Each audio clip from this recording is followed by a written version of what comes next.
দিনটা কবে সেটা ভুলে গেছি, তবে দিনটা ছিল আমার জীবনের একটা অন্যতম দিন। তো আমরা প্রত্যেকে মিলে বেরিয়ে পড়েছিলাম। আমাদের বর্ধমানে একটা ভিএলসিসির একটা ওয়ার্কশপ ছিল, তো ওখানে সবাই মিলে আমরা তার উদ্দেশ্যে বেরিয়ে পড়েছিলাম। তবে দিনটা ছিল খুবই ভালো। সারাটা দিন আমরা হই হই করে অনেক কিছু শিখে খুব ভালোভাবে কাটাতে পেরেছিলাম। তো দেখো বন্ধুরা, আমরা রওনা হয়ে গেছি সেমিনারের উদ্দেশ্যে। তো আমাদের যে সেমিনারটা ছিল সেটা ছিল বর্ধমানে।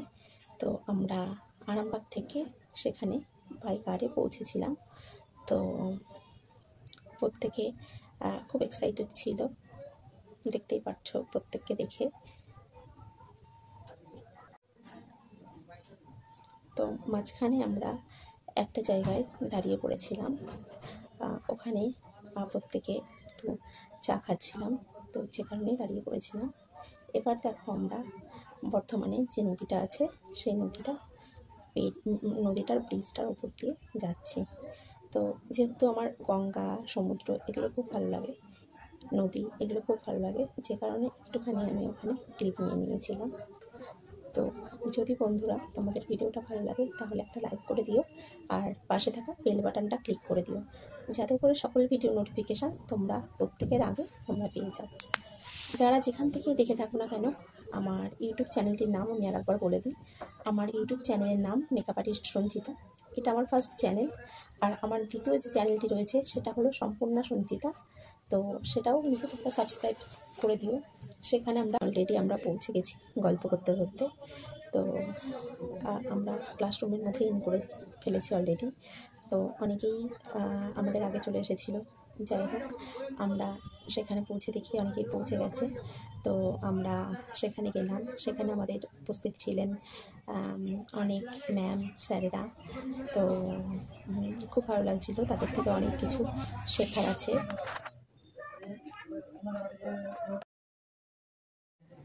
আমি এই টাইপের ওয়ার্কশপের খবর পাই, তো আমি ছুটে যাই, কেননা ম্যাম যারা থাকেন অনেক ভালো ভালো তারা ট্রেনিং দেন। সেই ট্রেনিং পেয়ে আমাদের বিজনেসটা করতে খুবই হেল্পফুল হয়, যে কারণে আমি বিশেষ করে এইসব ট্রেনিংগুলো অ্যাটেন্ড করার চেষ্টা করি।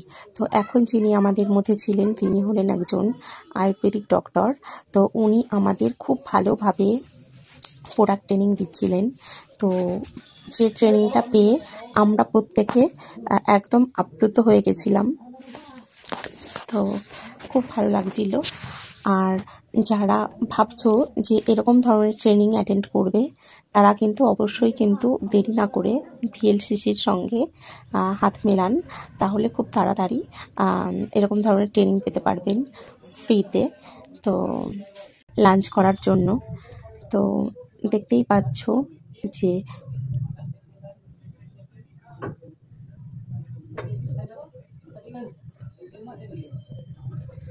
এখানে প্রত্যেকে কিন্তু আমরা খুবই এনজয় করি। তো ট্রেনিংয়ের পাশাপাশি যেটা আমাদের দরকার রিফ্রেশমেন্ট, তো খুব ভালোভাবে কিন্তু আমরা প্রত্যেকে এখানে খুব এনজয় করি। দেখো, গল্প করতে করতে আমাদের স্টার্টারে অনেক রকম আইটেম চলে এলো, যেগুলো আমরা রেডি খেতে শুরু করে দিয়েছিলাম। তো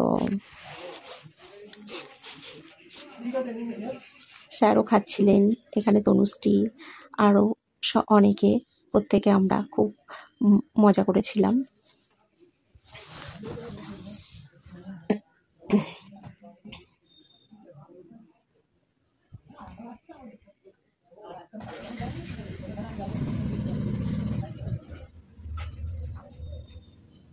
রাজু স্যার আইসক্রিম খাচ্ছিলেন। তো এটাই ছিল আজকের পুরো ব্লগ। যদি ভালো লাগে তাহলে অবশ্যই কিন্তু লাইক করে দিও। এবার আমাদের প্রোগ্রাম শেষ হয়ে গেল, লাস্টের দিকের ক্লিপ আর নেওয়া হয়নি। এইবার আমরা বাড়ির উদ্দেশ্যে রওনা হব। টাটা।